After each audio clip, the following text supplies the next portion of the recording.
നമസ്കാരം. ഒരു വില്ല നേരിടാനെത്തിയ രണ്ട് നായകരുടെ കഥയാണ്. ആദ്യം ട്രെയിലർ. ഈ രാജ്യത്തെ തകർക്കാൻ ശ്രമിച്ച കമ്മ്യൂണിസ്റ്റ് പാരമ്പര്യത്തെക്കുറിച്ച് ദയവേത് പറയും. 1942 ക്വിറ്റ് ഇന്ത്യ പ്രക്ഷോഭത്തെ എതിർത്തവരാണ് ഇവര്. ക്വിറ്റ് ഇന്ത്യ സമരം മുതൽ ഇന്ന് 2026 വരെയുള്ള ചരിത്രം പരിശോധിച്ചാൽ മോസ്കോയിൽ മഴ പെയ്താൽ ഇവിടെ കൊച്ചിയിൽ കുട പിടിക്കും. 1942 ക്വിറ്റ് ഇന്ത്യ പ്രക്ഷോഭത്തെ എതിർത്തവരാണ് ഇവര്. അതായിരുന്നു, സ്വന്തമായൊരു നയമൊന്നും ഉണ്ടായിരുന്നില്ല. രാജ്യത്തിന്റെ മൂലയിൽ മാത്രം ഒതുങ്ങുമ്പോഴും ആ നിലപാട് മാറുന്നില്ലെങ്കിൽ അതാണ് കമ്മ്യൂണിസ്റ്റ് പാരമ്പര്യം രാജ്യത്തെ തകർക്കാൻ ശ്രമിച്ചത്. നാളെ ഇവരെ തൂത്തുകൂട്ടി വലിച്ചെറിയും ഈ രാജ്യത്തെ. സ്റ്റാലിൻ ചെയ്തിരുന്നതും ഹിറ്റ്ലർ ചെയ്തിരുന്നതും ഒരേ ജോലിയാണ്. അപ്പോൾ സ്റ്റാലിനൊപ്പം നിലകൊണ്ട നെഹ്റു ആരാണെന്നാകും ഈ നെഹ്റുവിയൻ വിചാരിക്കുന്നുണ്ടാവുക. VD സർക്കാരിൻ്റെ നയപ്രഖ്യാപന പ്രസംഗവും അനുബന്ധ ചർച്ചകളും സഭയിലെ ആദ്യത്തെ പ്രധാന ബിസിനസ്. ഇക്കാലത്ത് തന്നെ നയം വ്യക്തമാക്കപ്പെട്ടു. ഒരു CPM വില്ലൻ. കമ്മ്യൂണിസത്തിൻ്റെ ആദിമകാലം മുതൽ ഒടുവിലത്തെ പിണറായി വിജയൻ വരെ വില്ലത്തരത്തിൻ്റെ ഉസ്താദുക്കളാണത്രേ. മുരളീധരൻ മുതൽ VD സതീശൻ വരെ എടുത്തടിച്ച് നയം വ്യക്തമാക്കി. ക്വിറ്റ് ഇന്ത്യ സമരത്തിലാണ് മുരളിയുടെ തുടക്കം. 1942 ക്വിറ്റ് ഇന്ത്യ പ്രക്ഷോഭത്തെ എതിർത്തവരാണ് ഇവര്. സുഭാഷ് ചന്ദ്രബോസിനെ ബ്രിട്ടീഷുകാരുടെ ചെരുപ്പ് നക്കി എന്ന് വിളിച്ചവരാണ് ഇവർ. അതുകൊണ്ട് ഭാരതാംബയും ഭാരത് മാതാവും RSSകാരുടെ സൃഷ്ടിയല്ല. ഭാരതാംബയും ഭാരത് മാതാവും അപരീന്ദ്രനാഥ ടാഗോറിന്റെ ബങ്കിം ചന്ദ്ര ചാറ്റർജിയുടെ വന്ദേ മാതരത്തെ, ആ വന്ദേ മാതരം RSS കൊണ്ടുവന്നതല്ല. ബങ്കിം ചന്ദ്ര ചാറ്റർജി ബ്രിട്ടീഷ് സർക്കാരിനെതിരായിട്ടുള്ള പോരാട്ടത്തിന്റെ ഭാഗമായിട്ട് അന്ന് കൊണ്ടുവന്നതാണ്. അതിനെ എതിർക്കുന്നവർ ആ നിലപാട് ഇപ്പോഴ് രാജ്യത്തിന്റെ മൂലയിൽ മാത്രം ഒതുങ്ങുമ്പോഴും ആ നിലപാട് മാറുന്നില്ലെങ്കിൽ നാളെ ഇവരെ തൂത്തുകൂട്ടി വലിച്ചെറിയും ഈ രാജ്യത്തെ. മുരളീധരൻ ഒരു വഴികാട്ടിയാണ്. മുരളി പറഞ്ഞ ക്വിറ്റ് ഇന്ത്യ സമരക്കഥ കുറച്ചുകൂടി വിപുലീകരിച്ച് ആര്യാടൻ ഷൗക്കത്ത് എടുത്തടിച്ചു. കമ്മ്യൂണിസ്റ്റ് പാർട്ടിയുടെ ഇന്ത്യയുടെ ചരിത്രം എടുത്ത് പരിശോധിച്ചാൽ അത് ക്വിറ്റ് ഇന്ത്യ സമരം മുതൽ ഇന്ന് 2026 വരെയുള്ള ചരിത്രം പരിശോധിച്ചാൽ എന്നും ജനസംഘത്തെ അല്ലെങ്കിൽ BJPയുടെ ആദിമ രൂപത്തെ അല്ലെങ്കിൽ BJPയെ കൂട്ടുപിടിച്ച ചരിത്രം മാത്രമാണ് കമ്മ്യൂണിസ്റ്റുകാർക്കുള്ളത്. അത് മാത്രമല്ല, സംഘപരിവാറിന്റെയും വ്യാജ പ്രചരണങ്ങളിൽ പ്രധാനപ്പെട്ട മറ്റൊന്നുണ്ട്. PC ജോഷിയുടെ കത്ത്. VD സവർക്കർ എഴുതിയ മാപ്പ് കത്തുകളുടെ നാണക്കേട് മറക്കാൻ സൃഷ്ടിക്കപ്പെട്ടൊരു ആഖ്യാനം. ആ സംഘപരിവാർ ആഖ്യാനത്തെ ഒരു ബുദ്ധിമുട്ടുമില്ലാതെ ഷൗക്കത്തെടുത്ത് നിയമസഭയിൽ വെച്ചു. 1943 മാർച്ച് 15 അന്നത്തെ കമ്മ്യൂണിസ്റ്റ് പാർട്ടിയുടെ സെക്രട്ടറി കൂടിയായ PC ജോഷി ബ്രിട്ടീഷ് ആഭ്യന്തര വകുപ്പ് മേധാവിയായ റെജിനാൾഡ് മാക്സ്വെല്ലിന് കൃത്യമായൊരു കത്തെഴുതിയിരിക്കുന്നു സർ. ആ കത്തിന്റെ കോപ്പി വേണമെങ്കിൽ ഇവിടെ ഉണ്ട് സർ. ഈ കത്ത് കമ്മ്യൂണിസ്റ്റ് പാർട്ടിയുടെ ലെറ്ററേറ്റിൽ എഴുതി കൊടുത്ത കത്താണ് സർ. അതിൽ വളരെ കൃത്യമായി അവർ പറയുന്നു, നമ്മളെപ്പോഴും രണ്ടാം ലോക മഹായുദ്ധത്തിൽ ഇന്ത്യൻ സ്വാതന്ത്ര്യ സമരത്തെ നയിക്കുന്ന കോൺഗ്രസിന്റെയും ഗാന്ധിജിയുടെയും നിലപാട്, ലോകരാഷ്ട്രീയത്തിൽ ഹിറ്റ്ലറുടെയും മുസോളിനിയുടെയും ജപ്പാന്റെയും നേതൃത്വത്തിലുള്ള ഫാസിസ്റ്റ് ശക്തികൾക്കെതിരായ, അച്ചുതണ്ട് ശക്തികൾക്കെതിരായ നിലപാടായിരുന്നു അത്.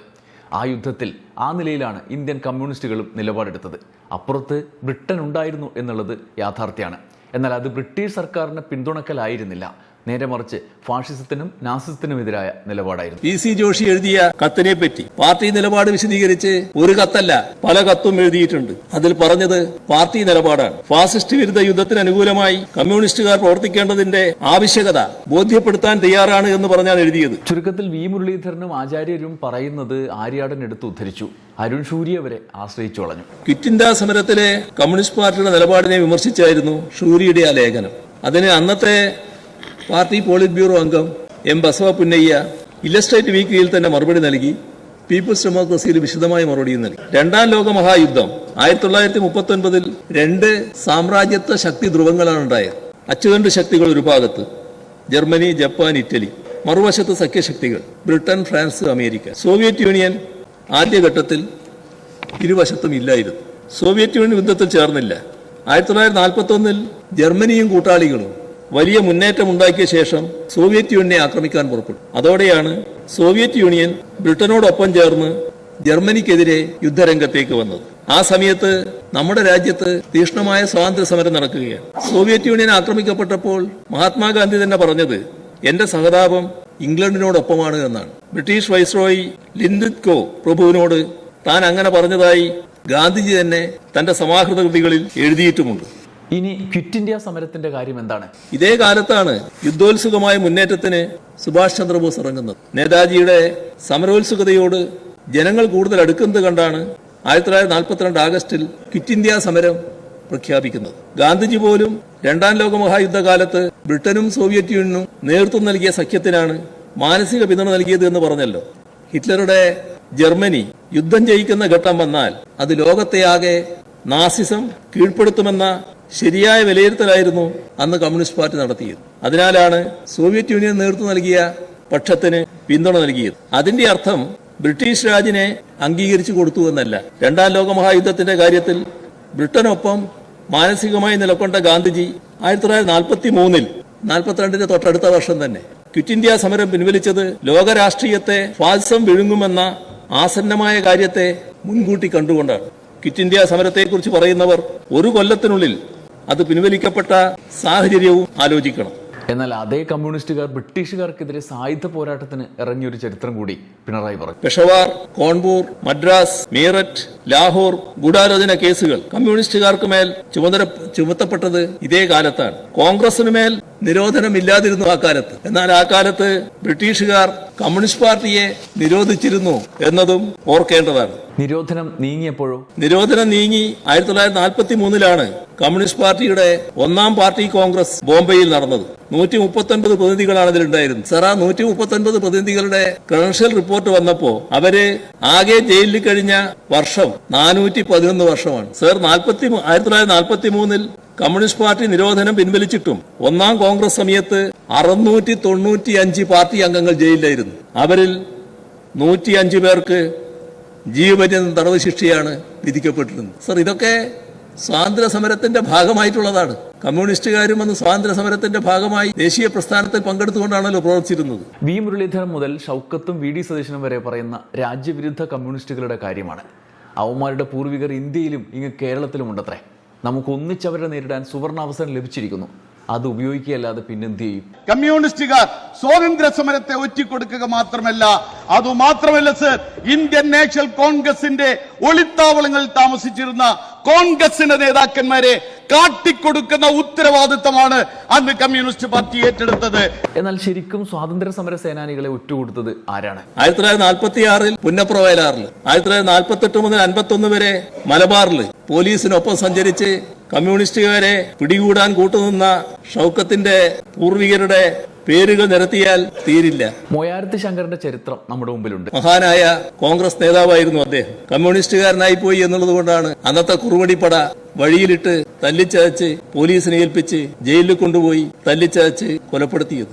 അത് ആദ്യം പിടിച്ചതും തല്ലിയതും കോൺഗ്രസ് നേതൃത്വത്തിലുള്ള കുറുവടിപ്പടയായിരുന്നു. ഇനി 1921 മലബാർ കലാപ കാലത്ത് ആരായിരുന്നു ഒറ്റുകാർ? 1921 മലബാർ കാർഷിക കലാപത്തെ ബ്രിട്ടീഷുകാർക്കൊപ്പം ചേർന്ന് മാപ്പിള ലഹള എന്ന് പരിഹസിച്ച കൂട്ടരാണ്. മലബാറിലെ കാർഷിക ജനതയുടെ സമരത്തെ സ്വാതന്ത്ര്യ സമരമായി അംഗീകരിക്കാൻ അന്ന് കോൺഗ്രസ് പാർട്ടി തയ്യാറായിരുന്നു. സർ, മലബാർ കാർഷിക കലാപം മാത്രമല്ല, പിന്നീട് 1969 മലപ്പുറം ജില്ല എന്ന ആശയത്തിന് തന്നെ എതിരു നിന്നവരായിരുന്നു കോൺഗ്രസുകാർ. സംഘപരിവാറിനോടൊപ്പം തോളോട് തോൾ ചേർന്നാണ് നിലകൊണ്ടിരുന്നത്. 1969 വഴിക്കടവിൽ നിന്നും ആരംഭിച്ച മലപ്പുറം ജില്ലാ വിരുദ്ധ ജാഥ ആരൊക്കെയായിരുന്നു നയിച്ചത് എന്ന് ബഹുമാന്യനായ ഷൗക്കത്തിന് നല്ല നിശ്ചയമുണ്ടായിരിക്കുമല്ലോ. അതൊക്കെ ഷൗക്കത്തിന് അദ്ദേഹത്തിന്റെ പിതാവ് ആര്യാട മുഹമ്മദ് പറഞ്ഞു കൊടുത്തിട്ടുണ്ടാവുമെന്നാണ് പിണറായി ഉദ്ദേശിച്ചിട്ടുണ്ടാവുക. എന്നാൽ അന്ന് കോൺഗ്രസ് AB വാജ്പേയി വരെ കൊണ്ടുവന്നാണത്രേ മലപ്പുറം വിരുദ്ധ സമരം നടത്തിയത്. ജില്ലാ വിരുദ്ധ സമരത്തിനായി AB വാജ്പേയി കേരളത്തിൽ മലപ്പുറത്തിന്റെ മണ്ണിൽ വന്നു. കണ്ട, വാജ്പേയിയുടെ പേര് പറയുമ്പോൾ അവിടെ ഒരു പൊള്ളല്. യഥാർത്ഥത്തിൽ പൊള്ളേണ്ടവർ ഇവിടെ ഇരിക്കുന്നുണ്ട്. അവരെക്കാളും വളരെ അപ്പുറത്താ കാണുന്നത്. മുരളി പറഞ്ഞതും ഷൗക്കത്ത് പറഞ്ഞതും പോരാഞ്ഞിട്ട് പുസ്തകം വായിക്കുന്ന മുഖ്യമന്ത്രി VD സതീശൻ തന്നെ രംഗത്തെത്തി. ഇവിടെ ഇന്ത്യയിലെ സാഹചര്യം മാത്രം പറഞ്ഞ് ഇന്ത്യയിലെ കമ്മ്യൂണിസ്റ്റുകൾ മൊത്തം രാജ്യവിരുദ്ധരാണെന്ന് പറയുന്നതിനപ്പുറത്ത് വിശാലമായ ലോക രാഷ്ട്രീയത്തിലേക്ക് VD സതീശൻ എത്തി. മൂപ്പര് പുസ്തകം വായിക്കുന്ന ആളാണല്ലോ. ഹിറ്റ്ലറും സ്റ്റാലിനും ഒരുപോലെയാണത്രേ. റഷ്യയും ജർമ്മനിയും ഒക്കെ ഒന്നെന്നാണ് മൂപ്പരുടെ കണ്ടെത്തൽ. ഇന്ത്യയിലെ കമ്മ്യൂണിസ്റ്റ് പാർട്ടി നേതാക്കന്മാരും പ്രവർത്തകരും എടുത്ത തീരുമാനങ്ങളെല്ലാം ഹിറ്റ്ലറുടെ കൂടെ. എന്നിട്ടൊരു കഥയും കൂടി അടിച്ചുവിട്ടു. കമ്മ്യൂണിസ്റ്റ് നേതാവായിരുന്ന സ്റ്റാലിൻ ഹിറ്റ്ലറുമായി ഒരു ഉടമ്പടി ഉണ്ടാക്കി. 1939 ഹിറ്റ്ലർ സ്റ്റാലിൻ പാക്ട്. അന്ന് സോവിയറ്റ് യൂണിയൻ പറയുന്നത് നിങ്ങൾ കേൾക്കുള്ളൂ, സ്റ്റാലിൻ പറയുന്നത് കേൾക്കുള്ളൂ. കേരളത്തിൽ അങ്ങ് ചെറിയ പ്രായത്തിലായിരിക്കും. പക്ഷെ കേരളത്തിലെ ഇന്ത്യയിലെ കമ്മ്യൂണിസ്റ്റുകാർ സ്റ്റാലിൻ പറയണ കേൾക്കുള്ളൂ. സ്റ്റാലിൻ ഹിറ്റ്ലറുടെ കൂടെയാണെങ്കിൽ ഹിറ്റ്ലറുടെ കൂടെ. 41 ആയപ്പോൾ ഹിറ്റ്ലർ കയറി റഷ്യ ആക്രമിച്ചു, മോസ്കോ ആക്രമിച്ചു. അതാണ് അപ്പോഴാണ് സോവിയറ്റ് യൂണിയൻ നിഷ്പക്ഷ നിലപാടല്ല, ഹിറ്റ്ലറുടെ കൂടെ ഉണ്ടായിരുന്ന നിലപാട് മാറ്റി നേരെ ഇപ്പുറത്ത് ഈ അലയൻസിന്റെ കൂടെ കൂടുന്നത്. അപ്പൊ നിങ്ങൾ മാറി, അത് കറക്റ്റാണ്. അപ്പൊ മാറി, സ്റ്റാലിൻ മാറിക്കഴിഞ്ഞാൽ പിന്നെ മാറാതിരിക്കാൻ പറ്റുമോ? പുസ്തകം വായിക്കുന്ന മുഖ്യമന്ത്രിയാണ്. പക്ഷേ ആ വലിയ ചരിത്ര സംഭവത്തെ ഇവിടെ കേരളത്തിൽ CPM-ന് ചീത്ത വിളിക്കാനുള്ള ഒരു ആഖ്യാനം അദ്ദേഹം അവതരിപ്പിക്കുകയാണ് ചെയ്തത്. VD സതീശൻ പറഞ്ഞത് അവർ തമ്മിൽ എന്തോ ഒരു പാക്റ്റ് ഉണ്ടാക്കിയെന്നാണ്. അത് എന്തെങ്കിലും ഒരു പാക്റ്റ് അല്ല, ഹിറ്റ്ലറും സ്റ്റാലിനും ഉണ്ടാക്കിയ എന്തോ ഒരു പാക്റ്റ്. 1939 ചരിത്രപ്രസിദ്ധമായ മൊളോട്ടോവ് റിബൻട്രോപ്പ് ഉടമ്പടി. 39 ഓഗസ്റ്റിന് അനാക്രമണ സന്ധിയിൽ ഒപ്പുവെച്ച ആ കഥ ചരിത്രത്തിലുണ്ട്. രൂപം കൊണ്ട കാലം മുതലേ ഫാസിസത്തിനും നാസിസത്തിനുമെതിരായിരുന്നു സോവിയറ്റ് യൂണിയൻ. ജർമ്മനിയുടെ നോട്ടപ്പുള്ളിയായിരുന്നു. ഇതിനെ മറികടക്കാൻ 1939 ഓഗസ്റ്റ് 23 സോവിയറ്റ് വിദേശകാര്യ മന്ത്രി വെച്ചസ്ലേവ് മൊളോട്ടോവും ജർമ്മൻ വിദേശകാര്യമന്ത്രി ജൊയാച്ചിം വോൻ റിബൻട്രോപ്പും ചേർന്ന് പരസ്പരം ആക്രമിക്കില്ല എന്ന അനാക്രമണ സന്ധിയിൽ ഒപ്പുവെക്കുകയായിരുന്നു. ഇതാണ് മൊളോട്ടോവ് റിബൻട്രോപ്പ് പാക്റ്റ് എന്നറിയപ്പെടുന്നത്. അതിനെയാണ് എന്തോ ഒരു പാക്റ്റ് ഹിറ്റ്ലറും സ്റ്റാലിനും കൂടിയിട്ട് ഒപ്പുവെച്ചെന്ന് പറഞ്ഞത്, ആളുകളെ കൊല്ലാൻ. താരതമ്യേന സോവിയറ്റ് യൂണിയൻ ശക്തി പ്രാപിക്കും മുമ്പ് ജർമ്മനിയുടെ നിരന്തര ഭീഷണിയെ മറികടക്കാൻ നടത്തിയ ഒരു അനാക്രമണ സന്ധിയായിരുന്നു അത്. ഉദാഹരണത്തിന് ഗാസയ്ക്ക് മേൽ ഇസ്രായേൽ അതിൻ്റെ സംഹാര താണ്ഡവം ആടുന്ന ഘട്ടത്തിൽ വെടിനിർത്തൽ കരാർ ഉണ്ടാക്കുന്നത് നമ്മൾ കണ്ടിട്ടില്ലേ? അതുപോലെ ഭാവിയിൽ ഗാസയെ അല്ലെങ്കിൽ പലസ്തീനെ കുറ്റപ്പെടുത്താൻ VD സതീശന്മാർ പറയും, പണ്ട് ലോകത്തമ്മാടി നെതന്യാഹുവുമായി സന്ധി ഉണ്ടാക്കിയവരാണ് ഗാസക്കാർ എന്ന് പറയും. രണ്ടും കണക്കാണ് എന്ന് പറയും. ഉടമ്പടിയിലെ പ്രധാന കാര്യം ഒപ്പിടുന്നതിലേക്ക് നയിച്ച സോവിയറ്റ് നേതൃത്വത്തിൻ്റെ പ്രധാന വാദങ്ങൾ നമ്മുടെ മുമ്പിലുണ്ട്. ബ്രിട്ടനും ഫ്രാൻസും ഹിറ്റ്ലറെ തടയുന്നതിൽ പരാജയപ്പെട്ടു. 1938 മ്യൂണിച്ച് എഗ്രിമെൻറ്റ് ഹിറ്റ്ലറോട് വിട്ടുവീഴ്ച ചെയ്യാനുള്ള പാശ്ചാത്യ ശക്തികളുടെ മനോഭാവം കാണിച്ചു. സോവിയറ്റ് സൈന്യം വലിയ യുദ്ധത്തിന് പൂർണ്ണമായും പക്ഷേ തയ്യാറുമായിരുന്നില്ല. ജർമ്മനിയുടെ ഭീഷണി നിലനിൽക്കുന്നും ഉണ്ട്. യുദ്ധം അനിവാര്യമാണെങ്കിൽ അതിനുള്ള തയ്യാറെടുപ്പിന് സമയം നേടേണ്ടതുണ്ടായിരുന്നു. അതുപ്രകാരം ഒരു ഉടമ്പടിയിൽ ഏർപ്പെടുകയാണ്. ഇല്ലെങ്കിൽ ആരും സഹായിക്കാനില്ലാത്ത സാഹചര്യം ഉണ്ടാവും. ജർമ്മനി സോവിയറ്റ് യൂണിയനെ പരാജയപ്പെടുത്തി ആധിപത്യം സ്ഥാപിക്കും. അങ്ങനെയാണ് ഈ സതീശൻ പറഞ്ഞ എന്തോ ഒരു പാക്റ്റ് ഉണ്ടായത്. ആ ഉടമ്പടി പ്രകാരം 1941 വരെ ഏകദേശം 2 വർഷത്തെ അധിക സമയം അവർക്ക് കിട്ടി. സോവിയറ്റ് യൂണിയൻ 2 വർഷം കൊണ്ട് യുദ്ധശക്തി ആർജിച്ചു. മാത്രമല്ല സോവിയറ്റ് യൂണിയൻ അച്ചുതണ്ട് ശക്തികളുടെ സഖ്യത്തിനും വിസമ്മതിച്ചു. ജർമ്മനിയുടെ കൂടെ സഖ്യത്തിന് സമ്മതിച്ചില്ല. അതായത് ആ എന്തോ ഒരു പാക്റ്റ് ഉണ്ടാക്കിയിട്ട് ജർമ്മനിക്കൊപ്പം ഒരു സഖ്യത്തിനുണ്ടായില്ല. ഈ ഒറ്റ കാര്യത്തിൽ, ഞങ്ങളെ ആക്രമിക്കരുത് എന്ന കാര്യത്തിൽ മാത്രമുള്ള സന്ധി. അതുകൂടി മനസ്സിലാക്കി 1941 ജൂൺ 22 ജർമ്മനി ഓപ്പറേഷൻ ബാർബോസ എന്ന പേരിൽ സോവിയറ്റ് യൂണിയനെ ആക്രമിച്ചു.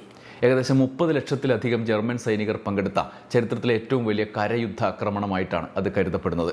അതോടെ അനാക്രമണ സന്ധി തീർന്നു. സോവിയറ്റ് യൂണിയൻ ബ്രിട്ടനുമായും പിന്നീട് അമേരിക്കയുമായും ചേർന്നു. 2ാം ലോക മഹായുദ്ധത്തിൽ സഖ്യശക്തികളുടെ പ്രധാന അംഗമായി എന്നർത്ഥം. ചുരുക്കത്തിൽ അനാക്രമണ സന്ധി ഒരു താൽക്കാലിക പ്രതിരോധ നീക്കമായിരുന്നു. 2ാം ലോക മഹായുദ്ധത്തിലടക്കം സോവിയറ്റ് യൂണിയൻ ഹിറ്റ്ലറെ അച്ചുതണ്ട് ശക്തികളെ പരാജയപ്പെടുന്നതിൽ ബ്രിട്ടനോളം തന്നെ പങ്കും വഹിച്ചു. ചരിത്രം പറയുന്നത് 41-45 കാലത്ത് നാസിസത്തെ പരാജയപ്പെടുത്തുന്നതിൽ ഏറ്റവും വലിയ സൈനികവും മാനുഷികവുമായ ത്യാഗം സോവിയറ്റ് യൂണിയൻ വഹിച്ചു എന്നാണ്. മൊളോട്ടോവ് റിബൻട്രോപ്പ് ഉടമ്പടിയുടെ അടിസ്ഥാനത്തിൽ കിട്ടിയ ഇടവേളയിൽ നേടിയ കരുത്താണ് സോവിയറ്റ് യൂണിയനെ അതിന് പ്രാപ്തമാക്കിയത്. എന്നാൽ പിന്നീടുള്ള ചരിത്രം മറച്ചുവെച്ചുകൊണ്ട് VD സതീശൻ പറയുന്നത് ആ മറ്റേ പാക്റ്റ് ഉണ്ടാക്കിയതോടെ ഹിറ്റ്ലറും സ്റ്റാലിനും തുല്യരായി, സഖ്യത്തിലായി എന്ന്. ജർമ്മനിയും സോവിയറ്റ് യൂണിയനും രണ്ടും ഒരുപോലെയാണ് എന്ന്. ഈ അന്താരാഷ്ട്ര സാഹചര്യങ്ങൾക്കൊപ്പിച്ചാണ് ഇന്ത്യൻ കമ്മ്യൂണിസ്റ്റുകൾ എടുത്ത നിലപാടും എന്ന്. ഒരു കാലത്തും അത് ഹിറ്റ്ലർക്കൊപ്പം നിൽക്കുന്ന ഒരു സ്ഥിതിയല്ല എന്നത് ലളിതമായ ചരിത്ര വസ്തുതയായിരുന്നു. സോവിയറ്റ് യൂണിയൻ്റെയും അതിനൊപ്പം ചേർന്ന എല്ലാ രാജ്യങ്ങളുടെയും ഫാസിസ്റ്റ് നാസി വിരുദ്ധ യുദ്ധത്തിനൊപ്പമാണ് ഇവിടെയും ഇന്ത്യൻ കമ്മ്യൂണിസ്റ്റുകളും നിലകൊണ്ടത്. ചരിത്രവും സത്യവും ഇതെല്ലാമായിരിക്കുകയാണ് സതീശൻ മറ്റൊരു കഥ അവതരിപ്പിച്ചത്. സംഘപരിവാർ കഥയാണ്, നേരത്തെ അവതരിപ്പിക്കപ്പെട്ട കഥയാണ് മൂപ്പർക്ക് പ്രിയം. ഫാസിസത്തിനെതിരായി നാസിസത്തിനെതിരായിട്ടൊന്നും ഒരു നിലപാടും സ്റ്റാലിൻ ഉണ്ടായിരുന്നില്ല. സ്റ്റാലിൻ ചെയ്തിരുന്നത് അത് തന്നെയാണ്. രണ്ടുപേരും ചെയ്തിരുന്ന ഒരു നല്ല ഒരേപോലത്തെ പരിപാടിയാണ്. ഹിറ്റ്ലർ സ്റ്റാലിൻ പാക്ട് എന്ന് പറയുന്നത് നല്ല യോജിച്ച പാക്ട് ആയിരുന്നു. രണ്ടുപേരും ഒരേ ജോലിയാണ് ചെയ്തുകൊണ്ടിരുന്നത്. ഇനി VD സതീശൻ പറഞ്ഞ ആ എന്തോ ഒരു പാക്റ്റിന്റെ, മൊളോട്ടോവ് പാക്റ്റിന്റെ അന്തിമ ഫലം എന്തായിരുന്നു? അതാണല്ലോ നമ്മൾ ശരിക്കും നോക്കേണ്ടത്. ആ പാക്റ്റിന്റെ അന്തിമമായി ഹിറ്റ്ലറുമായി ചേർന്ന് സ്റ്റാലിൻ 2ാം ലോക മഹായുദ്ധത്തിൽ ഫാസിസ്റ്റുകളെ വിജയിപ്പിക്കാൻ നിന്നോ? ഇല്ല, യാഥാർത്ഥ്യം അങ്ങനെയല്ല. സ്റ്റാലിനും റഷ്യയുമാണ് 2ാം ലോക മഹായുദ്ധത്തിൽ ഹിറ്റ്ലറുടെ പതനത്തിന് തന്നെ കാരണമായ ആക്രമണവും തുടർ സംഭവങ്ങളും അണിയറയിൽ ആലോചിച്ച് ഒരുക്കി തീരുമാനിച്ച് നീക്കിയത്. 1945 സോവിയറ്റ് റെഡ് ആർമി ബെർലിൻ പിടിക്കുന്നു. അതിൻ്റെ പിന്നാലെ ഹിറ്റ്ലർ പരാജയപ്പെടുന്ന നിലയിലേക്ക് എത്തുന്നു. ഒടുവിൽ രണ്ടാം ലോക മഹായുദ്ധത്തിൻ്റെ അന്ത്യത്തിലേക്ക് നയിക്കും വിധത്തിൽ ഹിറ്റ്ലറുടെ ആത്മഹത്യയിലേക്ക് വരെ നയിച്ച നീക്കങ്ങളുടെ സൂത്രധാരനും അത് നടപ്പാക്കിയ ആളും ഒക്കെ സ്റ്റാലിനായിരുന്നു. അപ്പോൾ എങ്ങനെയാണ് വി.ഡി. സതീശൻ പറഞ്ഞ ഹിറ്റ്ലർക്കൊപ്പം ചേർന്ന് സ്റ്റാലിൻ ചെയ്തു കൂട്ടിയ കാര്യങ്ങൾ എങ്ങനെയാണ്? ചരിത്ര വസ്തുതയാണോ? രണ്ടുപേരും ഒരേ പണിയാണ് ചെയ്തിരുന്നത്. സ്റ്റാലിൻ ചെയ്തിരുന്നതും ഹിറ്റ്ലർ ചെയ്തിരുന്നതും ഒരേ ജോലിയാണ്. എന്നാൽ നെഹ്റുവിന് ചരിത്രം അറിയാമായിരുന്നു. കാരണം നെഹ്റു ചരിത്രത്തിനൊപ്പം ജീവിച്ചയാളാണ്. സ്റ്റാലിൻ മരിച്ചപ്പോൾ നെഹ്റു നടത്തിയ അനുസ്മരണ പ്രസംഗമുണ്ട്, പാർലമെന്റിലെ അനുസ്മരണ പ്രസംഗം 1953 മാർച്ച് 6 ചരിത്രത്തിൽ അസാധാരണമായി രേഖപ്പെടുത്തപ്പെട്ട നടപടി അന്നുണ്ടായി. പാർലമെന്റ് പിരിയുന്ന ദുഃഖത്തിൽ അനുശോചനം രേഖപ്പെടുത്തിക്കൊണ്ട് പിരിയുന്ന സാഹചര്യം, അതിൻ്റെ രേഖയാണ് ഈ കാണുന്നത്. പാർലമെന്റ് ലൈബ്രറിയിൽ തപ്പിയാൽ കിട്ടും. നെഹ്റുവിൻ്റെ പ്രസംഗത്തിൻ്റെ ഏകദേശ പരിഭാഷ ഇങ്ങനെയാണ്: ഇന്നലെ രാവിലെ റഷ്യൻ ജനതയുടെ വലിയ നേതാവായ മാർഷൽ സ്റ്റാലിൻ അന്തരിച്ച വാർത്ത നമ്മൾ അറിഞ്ഞു. ഏതാനും ദിവസങ്ങളായി അദ്ദേഹത്തിൻ്റെ ഗുരുതരമായ രോഗാവസ്ഥയെക്കുറിച്ചുള്ള വാർത്തകൾ വന്നുകൊണ്ടിരിക്കുകയായിരുന്നു. എങ്കിലും ഈ വാർത്ത ലോകമെമ്പാടും വലിയൊരു ഞെട്ടലും ആഘാതവും സൃഷ്ടിച്ചു. നമ്മൾ ഇവിടെ ഒരു വലിയ വ്യക്തിത്വത്തിൻ്റെ വിയോഗത്തെക്കുറിച്ചാണ് സംസാരിക്കുന്നത്. ചരിത്രത്തിലെ ഒരു വലിയ കാലഘട്ടത്തെ രൂപപ്പെടുത്തിയ, അതിൽ തൻ്റെ വ്യക്തിമുദ്ര പതിപ്പിച്ച ഒരാൾ ഒരു വലിയ ജനതയെ നയിച്ചു. ആ ജനതയെ ദാരിദ്ര്യത്തിൽ നിന്നും പിന്നോക്കാവസ്ഥയിൽ നിന്നും ലോകത്തിലെ ഏറ്റവും വലിയ ശക്തമായ ഒരു വികസിത രാഷ്ട്രമാക്കി മാറ്റിയ ഭരണാധികാരി. റഷ്യൻ വിപ്ലവത്തിൻ്റെ തുടക്കം മുതൽ അതിൻ്റെ വളർച്ചയുടെ ഓരോ ഘട്ടത്തിലും അദ്ദേഹം വഹിച്ച പങ്ക് ചരിത്രത്തിൻ്റെ ഭാഗമാണ്. രണ്ടാം ലോക മഹായുദ്ധത്തിൻ്റെ കഠിനമായ പരീക്ഷണ ഘട്ടങ്ങളിൽ സോവിയറ്റ് യൂണിയനെ വിജയത്തിലേക്ക് നയിച്ചതിൽ അദ്ദേഹത്തിൻ്റെ ദൃഢനിശ്ചയവും നേതൃപാഠവും നിർണായകമായിരുന്നു. ചരിത്രം അദ്ദേഹത്തെ എങ്ങനെ വിലയിരുത്തിയാലും ഒരു കാര്യം ഉറപ്പാണ്: അദ്ദേഹം അസാധാരണമായ ഇച്ഛാശക്തിയുള്ള അതിശക്തനായ ഒരു മനുഷ്യനായിരുന്നു. കോടിക്കണക്കിന് മനുഷ്യർ അദ്ദേഹത്തെ തങ്ങളുടെ രക്ഷകനായും മാർഗദർശിയായും ആരാധിച്ചു. നമ്മുടെ രാജ്യത്തെ സംബന്ധിച്ചിടത്തോളം സമീപകാലത്ത് ഇന്ത്യയും സോവിയറ്റ് യൂണിയനും തമ്മിലുള്ള ബന്ധം കൂടുതൽ ദൃഢമാകുന്നതിൽ അദ്ദേഹം വലിയ താല്പര്യം കാണിച്ചു. നമ്മുടെ മുൻ അംബാസഡർ ഡോക്ടർ രാധാകൃഷ്ണൻ അദ്ദേഹത്തെ സന്ദർശിച്ചപ്പോൾ ഇന്ത്യയുടെ പുരോഗതിയിലും സമാധാന ശ്രമങ്ങളിലും സ്റ്റാലിൻ താല്പര്യം പ്രകടിപ്പിച്ചതായി പറഞ്ഞു. സമാധാനപരമായ സഹവർത്തിത്വത്തിന് അദ്ദേഹം നൽകിയ ചില സൂചനകൾ ലോക സമാധാനത്തിന് പ്രതീക്ഷ നൽകി. അദ്ദേഹത്തിൻ്റെ വിയോഗം സോവിയറ്റ് യൂണിയന് മാത്രമല്ല, ഈ ആധുനിക ലോക രാഷ്ട്രീയത്തിന് തന്നെ വലിയ നഷ്ടമാണ്. അതിൽ സോവിയറ്റ് ഗവൺമെൻറ്റിൻ്റെയും അവിടുത്തെ ജനങ്ങളുടെയും ദുഃഖത്തിൽ നമ്മളും പങ്കുചേരുന്നു. നമ്മുടെ അനുശോചനം അവരെ അറിയിക്കാൻ ഞാൻ അഭ്യർത്ഥിക്കുന്നു. ബഹുമാനപ്പെട്ട സ്പീക്കർ, ഈ ആദരവിൻ്റെ സൂചനയായി സഭാ നടപടികൾ നിർത്തിവെക്കണം എന്ന് നിർദ്ദേശിക്കുന്നു എന്നാണ് നെഹ്റു പറഞ്ഞത്. നെഹ്റുവിൻ്റെ പുസ്തകം വായിച്ചു എന്ന് പറയുന്ന വി.ഡി. സതീശൻ, നെഹ്റുവിയനാണ് എന്ന് പറഞ്ഞുകൊണ്ടിരിക്കുന്ന വി.ഡി. സതീശൻ സ്റ്റാലിനും ഹിറ്റ്ലറും സമാനരാണ് എന്ന സംഘപരിവാർ ആഖ്യാനം നിയമസഭയിൽ പറയുന്നു. എന്നിട്ട് സ്റ്റാലിൻ്റെ നിലപാട് പറഞ്ഞ ഇന്ത്യൻ കമ്മ്യൂണിസ്റ്റുകൾ ഇന്ത്യ വിരുദ്ധരാണ് എന്ന് സ്ഥാപിക്കുന്നു. അപ്പോൾ സ്റ്റാലിനൊപ്പം നിലകൊണ്ട നെഹ്റു ആരാണെന്നാകും ഈ നെഹ്റുവിയൻ വിചാരിക്കുന്നുണ്ടാവുക. ചുരുക്കത്തിൽ സംഘപരിവാർ ആഖ്യാനങ്ങളുമായി നിയമസഭയിൽ ഇനിയൊരു വമ്പൻ യുദ്ധം ബി.ജെ.പിയുടെ ത്രിമൂർത്തികളും വി.ഡി. സതീശന്റെ പടയും ചേർന്ന് നടത്തും എന്നർത്ഥം. 1942 ക്വിറ്റ് ഇന്ത്യ പ്രക്ഷോഭത്തെ എതിർത്തവരാണ് ഇവര്. ക്വിറ്റ് ഇന്ത്യ സമരം മുതൽ ഇന്ന് 2026 വരെയുള്ള ചരിത്രം പരിശോധിച്ചാൽ മോസ്കോയിൽ മഴ പെയ്താൽ ഇവിടെ കൊച്ചിയിൽ കുട പിടിക്കും. 1942 ക്വിറ്റ് ഇന്ത്യ പ്രക്ഷോഭത്തെ എതിർത്തവരാണ് ഇവര്. അതായിരുന്നു, സ്വന്തമായൊരു നയമൊന്നും ഉണ്ടായിരുന്നില്ല. രാജ്യത്തിന്റെ മൂലയിൽ മാത്രം ഒതുങ്ങുമ്പോഴും ആ നിലപാട് മാറുന്നില്ലെങ്കിൽ പ്രധാന കമ്മ്യൂണിസ്റ്റ് പാരമ്പര്യം രാജ്യത്തെ തകർക്കാൻ ശ്രമിച്ചത്. നാളെ ഇവരെ തൂത്തുകൂട്ടി വലിച്ചെറിയും. ഈ രാജ്യത്തെ തകർക്കാൻ ശ്രമിച്ച കമ്മ്യൂണിസ്റ്റ് പാരമ്പര്യത്തെ കുറിച്ച് ദയവേത് പറയും. ഇവിടെ തങ്ങളുടെ വില്ലനെ നേരിടാൻ രേഖപ്പെടുത്തപ്പെട്ട ചരിത്രത്തിൽ തന്നെ തലകുത്തനെ വെച്ച് അട്ടിക്ക് നിരത്തി കാളവണ്ടികളുമായി വരികയാണ്. പുസ്തകം വായിക്കുന്നു എന്ന് പറയപ്പെടുന്നവർ മുതൽ വിചാരധാരയുടെ ആരാധകർ വരെ ചരിത്രത്തിലെ വ്യാജാഖ്യാനങ്ങൾ നിറച്ച കാളവണ്ടിയുമായാണ് വരുന്നത്. കാളവണ്ടി പോരുകൾ കാത്തിരുന്ന് കാണാം. നന്ദി, നമസ്കാരം.